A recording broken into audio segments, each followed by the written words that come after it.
nagbabalik kayo sa Tagaytay Pigeon Channel. So today's video mga Abel, ito napakalakas ng hangin. Sigurado, tailwind na naman ngayon. So pinakawala ng ibon natin sa Victoria, Tarlac ng 6:46 AM ng UFC. So yun nga, sigurado napakabilis ng ibon ngayon dahil malakas nga ang hangin ngayong araw na to.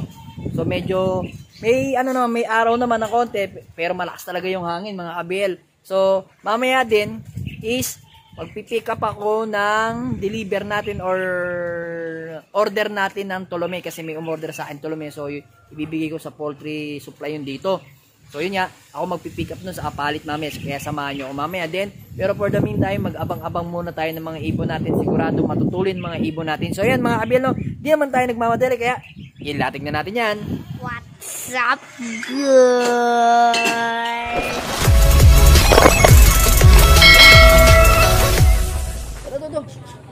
Nasa kalsada.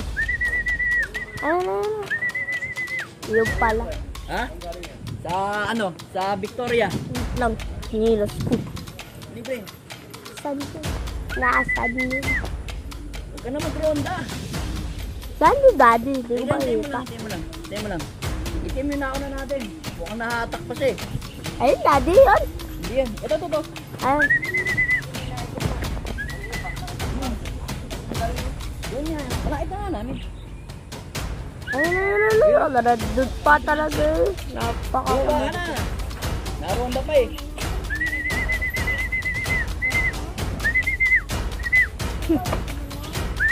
Itik galing.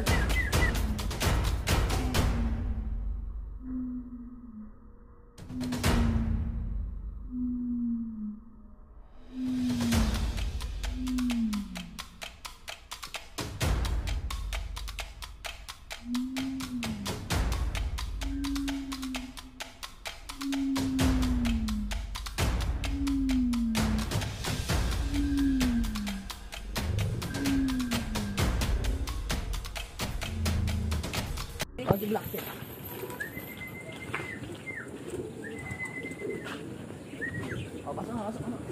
Pasok.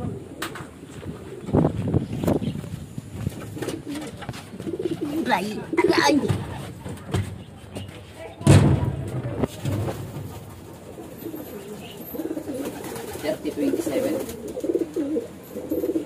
30-27 24-54 30-27-24-54 ay ito mo 30-27-24-54 Ay, di makita yun.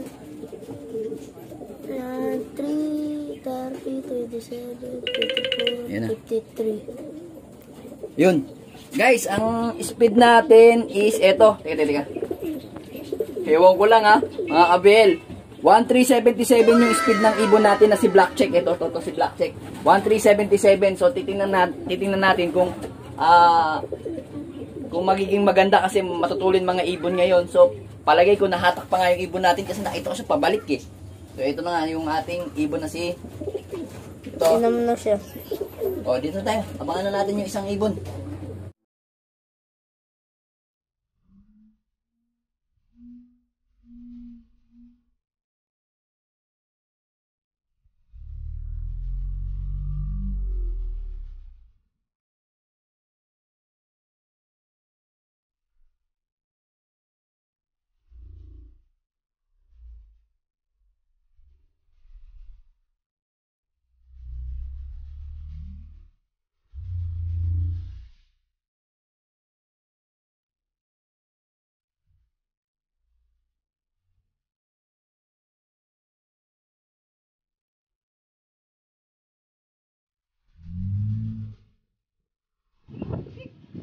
Uy!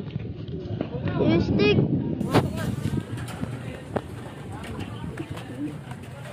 Ayan, ikakalak mo pa rin yan. Oo. Kahit tuli na. Oo. Sakto na yan. Ah! Kaya para makita nila. Kasi yung nauna na yung kay Pardo eh. No? 72-25. Sabi to... Ay ko! Saan yung isa?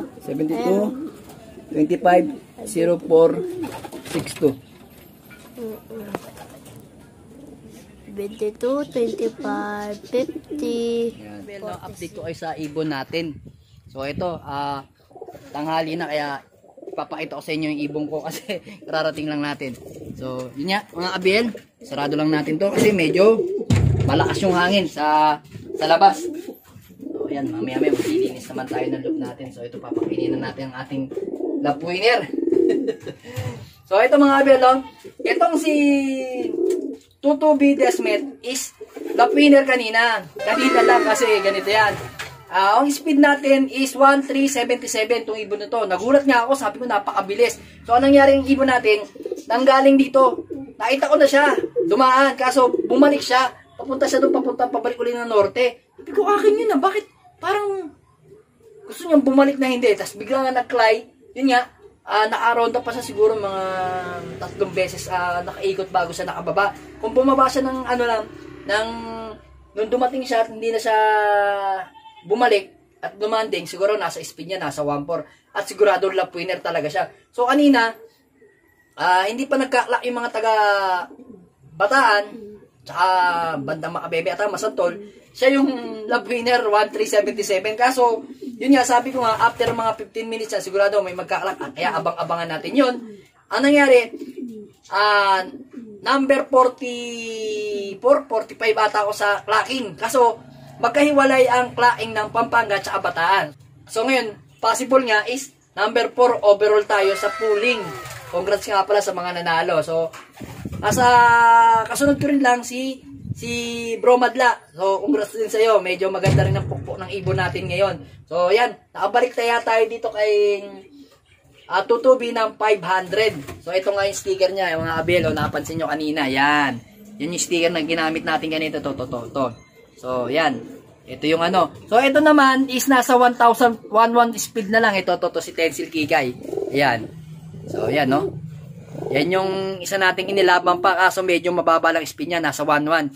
Pero dito sa isang ibon natin na to, ito yung pumalo talaga kanina ng 137. 1377. Apakaganda ng ginawa nito kanina. So, yun. Unang panalo niya nasa number 4 siya. Sana tingnan natin kung meron siyang lags, pero sana wala na nga. Pero yan, unang panalo niya sa pooling, number 4 ang pwesto niya mga Abel, kaya napakaganda. So ito, nakaano lang tayo, molasses, naka-glucose tayo ngayon kasi yun nga datingan, tas medyo malakas yung hangin, kaya kailangan natin magbigay ng glucose sa mga ibon natin. So yun nga pala mga Abel, no? Meron tayong kukuning box ngayon sa Apalit. So yung pinapadeliver natin kay Bro Tolome, kay Insan Tolome, nakikipagkita ako kasi pinadala lang sa sa minibus. So pupuntahan nga natin, kaya samahan nyo ko. Tara. Nandito ako ngayon sa Apalit at nag-pick up ako ng deliver ko galing kay Insan Tolome. So meron niyang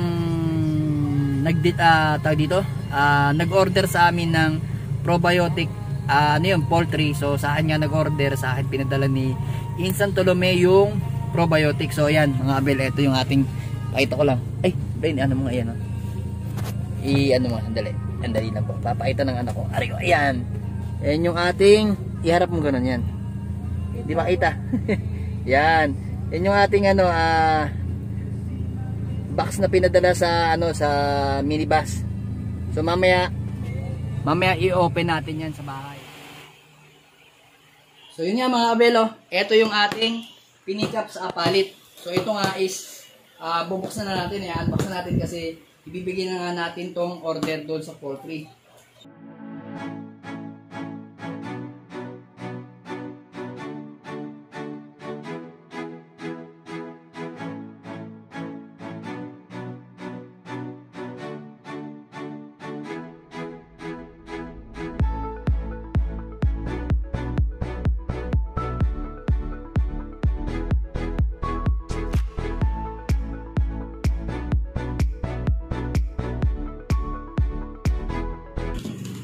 Yun, no?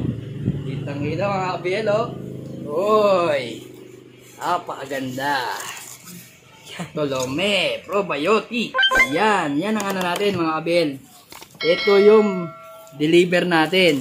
So yung 10 dito mga Abel, 2, 4, 6, 8, 10. Ito yung ibibigay natin sa poultry. Ito ibibigay natin sa poultry. Itong 10 ganito. So, yung sa atin, salamat nga pala sa iyo, Insan Tolome. Ito, yung 5 dito, isa atin. Ito to, Tolome Probiotics. Salamat talaga sa sponsor. May kasama pang sukang Tolome, yan o. Napakaganda nito. Ginagawa. Butas nga pala. So yan. Napakaganda mga kabil. Kaya swerte tayo at binibigyan tayo ni Insan Tolome. Maraming salamat talaga sa iyo. At ini-sponsoran mo ako ng mga probiotic mo. Ito talaga ang gamit ko since dati nung gamit ko kasi mga kabil talaga dati is Perry Probiotic. Nung nawala si Perry Probiotic, ito na yung naagis na kong gamitin na probiotic. Kaya hanggang ngayon, ito pa rin ang gamit ko. Hindi ako nagpapalit ng ibang gamit na probiotic kasi napakasulit dito. Kasi napakaganda talaga ng dumi ng ipot at pa-recover. Lalo na, meron pa akong sukan ganito. Ito sukan na to is pag hinihika yung mga anak ko o kaya sinisipon, isang kutsara lang nito, napakabisa mga kabil. May anting-anting to, may kapanyarihan ni Insan Tolome. Kaya, ito libre lang, binibigay na sa akin. So, pagka pumapasal sila sa bahay ni Insan Tolome, binibigay lang tong suka. Hindi to binebenta, talagang pambigay lang to. Talagang ginagawa niya na to para pambigay sa mga tropa. Isa niya, maraming pansili. Kaya napakaganda nito. So, maraming salamat nga sa inyo, Insan Tolome. Kaya, ano pa hinihintay nyo? Gumamit na kayo ng Tolome Probiotic. Yan. So, mga kabil, mamaya, istadalin ko na to sa poultry supply. So, yun nga. Dahil nga sa ating Tolome Probiotic, napakaganda. At ito pa. Ito ang ating gamit. Yan. Kung alam nyo to. Nesty. Iced tea. Ito yung iced tea natin. Yan. So, gumagamit nga tayo ng ihim pala ang may kulugo. Ito yung BB cleansing. Tapos, with probiotic. So, itong BB cleansing niya, nandun na rin naman sa binigkas ko, cleansing siya. So, pinapatay niya ang mga bad bacteria. So, syempre, pagkatapos nyo patayin ng bad bacteria ng ibon nyo, gagamit naman kayo. Pagkatapos nito, ito gagamitin nyo naman Tolome Probiotic. Bubuhayin nyo naman ang good bacteria ng ibon nyo para lalong lumakas sila kumain. So, yan mga abelo, binibigyan ko na kayo ng tip para mas lalong gumanda ang sistema ng ibon nyo o pag-iibon nyo sa pag-aalaga. So yan mga abelo, nagpapasalamat nga uli ako kay Insan Tolome dito sa pag-sponsor niya sa akin ng probiotic at saka ng suka. Then ito, ihinang pala ang may kulugo. Salamat sa iyo, sa tropa ko dito. So yan mga abelo, hanggang dito na ang video ko. Maraming salamat po sa inyo. Please like and share and subscribe. Ingat at God bless.